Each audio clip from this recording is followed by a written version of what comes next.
তো গাইজ বনলতা এক্সপ্রেসে উঠেই প্রথমে মুগ্ধ হয়েছি। যেহেতু সোলো ট্রাভেল করছি, নিজের মতো একা একা ঘুরতেছি। একা একা ঘোরার মজা অন্যরকম, এটা আপনার মানতেই হবে। রাজশাহী বিভাগের ছেলে আমি, বাউলা মন আমার গানের পাগল। জেলা নবাবগঞ্জ, জেলা চাপাই নবাবগঞ্জ।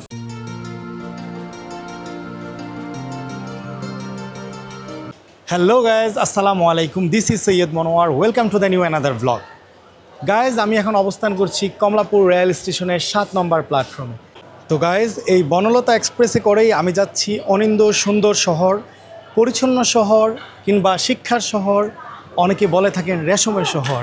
আর এই ঐতিহাসিক শহরে রাজশাহীতে আজকের আমার যাত্রাটা হচ্ছে বনলতা এক্সপ্রেসে। দেখতে পাচ্ছেন, এটা হচ্ছে ঢাকা টু রাজশাহীতে আপনার নন স্টপ চলে। এখন বাজতেছে হচ্ছে একটা, এই ট্রেনটি হচ্ছে 1:30-এ ছেড়ে যাবে এবং 5:45-এ সেখানে রাজশাহী পৌঁছবে, যদিও বলা হয়েছে।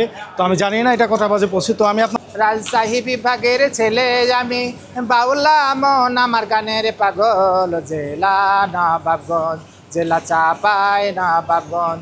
ভোলাহাট থানায় আমার, মুস্তিভুজা পোস্ট অফিস।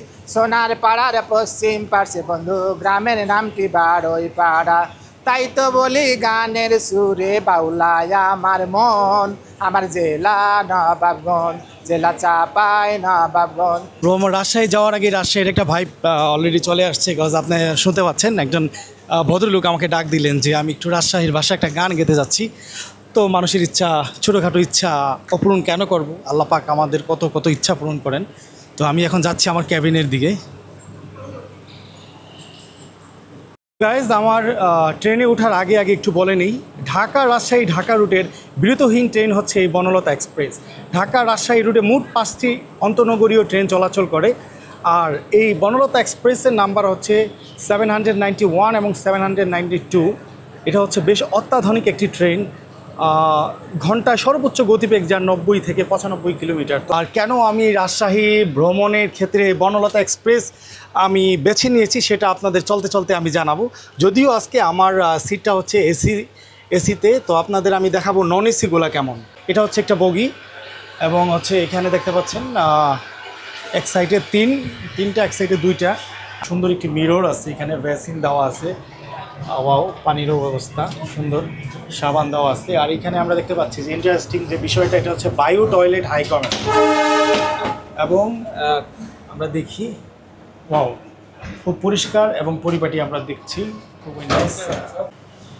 তো গায়েজ, আমি সৈয়দ মনোয়ার ঢাকা কমলাপুর থেকে বনলতা এক্সপ্রেসে করে বাংলাদেশের সবচাইতে অনিন্দ সুন্দর শহর, পরিষ্কার শহর, সবুজ শহর, আমের শহর, ইতিহাস এবং ঐতিহ্যের শহর রাজশাহীর উদ্দেশ্যে রওনা দিচ্ছি। আর এই ট্রিপে বরাবরের মতো আমি একদম সলো ট্রাভেল করছি, মানে একাই যাচ্ছি আমি, আর সাথে আছেন আপনারা। আর আপনাদের নিয়ে আমি এই জার্নিটা করব। আর বনলতা এক্সপ্রেস সম্পর্কে যেতে যেতে আপনাদের কিছু তথ্য দিব। আর ঠিক 10 থেকে 15 মিনিট আছে ট্রেনটি ছেড়ে দেবার। আর আমি এখন গিয়ে আমার আসনটি গ্রহণ করব, সিটটি। আর যেহেতু আমি এসি কেবিনে করে যাচ্ছি, খুব বেশি বের হতে পারবো না। বাহিরের ভিউ আমি কতটুকু দেখাতে পারবো জানি না। দরজার সামনে আসা কিংবা মাথা বের করা, জানলা দিয়ে ভিডিও করা, সেটা তো অবশ্যই সম্ভব না, যেহেতু এসি কম্পার্টমেন্টে থাকবো, গ্লাস থাকবে। তাই আগেই আপনাদের দেখিয়ে নিচ্ছি এবং আপনাদের খুঁটিনাটি কিছু তথ্য আমি শেয়ার করছি এই ট্রেন সম্পর্কে। তো উপভোগ করুন আমার এই সম্পূর্ণ এই ব্লগটি। তো গাইজ, বনলতা এক্সপ্রেসে উঠেই প্রথমে মুগ্ধ হয়েছি। আমি অনেক দিন ধরে শুনেছিলাম ঢাকা টু রাজশাহী রুটে বনলতা এক্সপ্রেসের সুনাম, বা সেটা আজকে আমি বাস্তবে দেখছি একেবারে পারফেক্ট টাইমে। কিন্তু এটা হচ্ছে কমলাপুর রেল স্টেশন, ঢাকার মেইন প্ল্যাটফর্ম ছেড়ে দিয়েছে অলরেডি। আর অলরেডি আপনারা দেখতে পাচ্ছেন ট্রেনটি চলছে। আর আমি যেহেতু আজকে প্রচণ্ড গরমের দিন আর সোলো ট্রাভেল করছি, সেজন্য আমি আজকে এসি ক্যাবিনে করে যাচ্ছি, যেটির ভাড়া হচ্ছে 950 টাকার মতো। আমি যেহেতু আপনার অনলাইনে কেটেছি, ভ্যাট সহ 970 টাকার মতো পড়েছে। যাই হোক, সেক্ষেত্রে কোনো আপত্তি নেই, কারণ টয়লেট ব্যবস্থা এই ট্রেনের খুবই ভালো। আপনাদের দেখিয়েছি, বায়ু টয়লেট আছে, আর প্লাস ওয়াইফাই সহ অত্যাধুনিক অনেক সুযোগ সুবিধা আছে। আমি আপনাদেরকে যেতে যেতে সেই তথ্যগুলো অবশ্যই দিব। আর সাথে থাকুন, উপভোগ করুন আমার এই সলো ট্যুর। দেখা হবে রাজশাহীতে। গাইস, বনলতা এক্সপ্রেসের নামকরণ করা হয়েছে কবি জীবনানন্দ দাশের বিখ্যাত কবিতা বনলতা সেনের নাম অনুসারে ট্রেনটির এই নামকরণ করা হয়েছে। আমাদের সাবেক প্রধানমন্ত্রী শেখ হাসিনা এই নামটি তিনি চয়েস করেছিলেন। আমাদের ট্রেনটি এখন ঢাকা বিমানবন্দর রেল স্টেশনে অবস্থান করছে।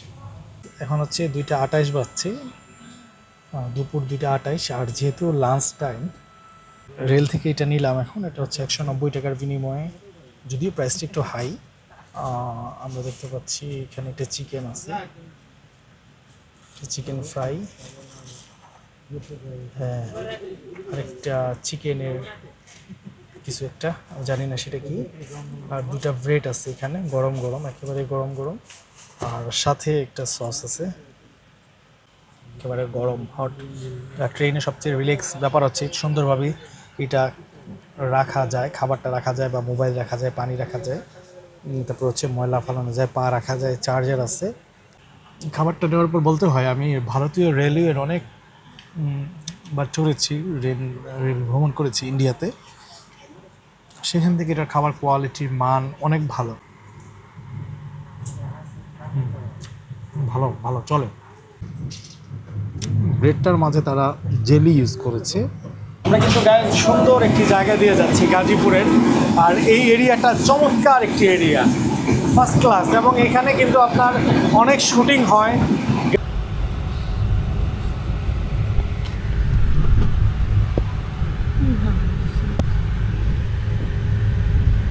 ট্রেনটি এখন কিন্তু যমুনা সেতুতে উঠতেছে, আমি আপনাদের দেখাই একটু।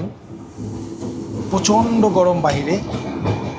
ওই যে যমুনা সেতু, ওটা হচ্ছে বাস এবং গাড়ি যাওয়ার জন্য। আর আমরা এখন উঠে পড়েছি যমুনা রেল সেতুতে।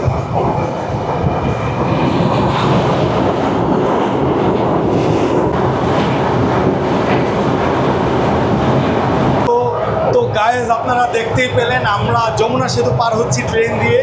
এখনও কিন্তু আমাদের ট্রেনটি যমুনা সেতুতেই রয়েছে, এবং বিশাল যমুনার যে নদী এবং চর জেগেছে, দেখতে পাচ্ছেন, বালু জেগেছে।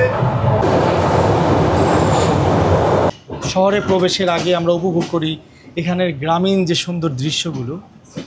ওয়াও! আমরা এখন অবস্থান করছি ঈশ্বরদী বাইপাস।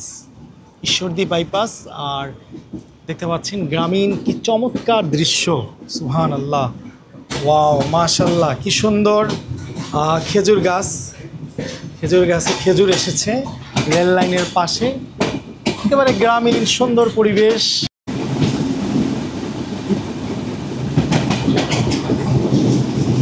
আলহামদুলিল্লাহ সুন্দরভাবে পৌঁছে গেলাম রাজশাহী রেল স্টেশনে। যদি রাজশাহীতে নামার পর একটু গরম ফিল করছি এসি থেকে বের হওয়ার পর, বাট আমি জানি না, অবশ্য হোটেলে আবার এসি আছে, তো এসি থাকার পরেও তো ট্যুর করতে গেলে অবশ্যই গরম তো খেতেই হবে, এটা কোনো বিষয় না।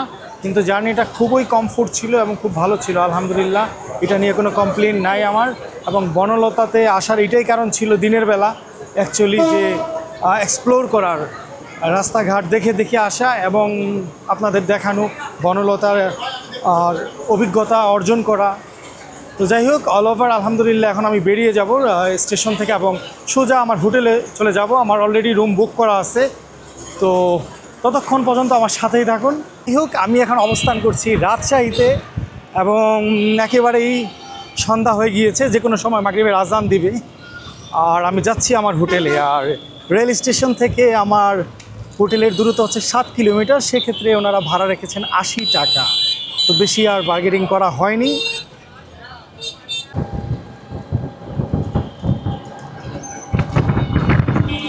এটা হচ্ছে রাজশাহী নগর ভবন, সিটি কর্পোরেশন, এবং আসলেই সবুজের ছোঁয়া দেখতে পাচ্ছেন রাস্তার পাশে। তো সবে আসলাম, আস্তে আস্তে ঘুরে ঘুরে সবই দেখাবো। এটা হচ্ছে একদম মেইন শহরটা রাজশাহীর।